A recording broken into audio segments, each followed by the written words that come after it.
Қазақстандағы экологиялық қауіпсіз аймақтар бар ма? Бүгін біз Қазақстандағы экологиялық мәселелерді қарастырамыз. Біздің елімізде тұруға қауіпсіз аймақтар бар ма? Бұл сұраққа жауап іздейік.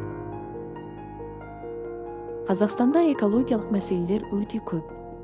Олардың ішінде Байқоңыр кешенінің әсері, ағашты заңсыз кесу, шөлдену және радиоактивті газдар бар. Бұл мәселелер біздің денсаулығымызға және қоршаған ортаға қалай әсер етеді? Қарағанды облысы техногендік жүктемесі ең жоғары аймақтардың бірі. Өнеркәсіп орындарының көптігі топырақтың, судың және ауаның ластануына әкеледі. Бұл жағдайды қалай жақсартуға болады? Байқоңыр ғарыш айлағы да экологиялық мәселелер тудырады. Зымырандардың ұшырылуы атмосфераға және озон қабатына зиян келтіреді. Ғылымды дамыту үшін қоршаған ортаны құрбан ету дұрыс па?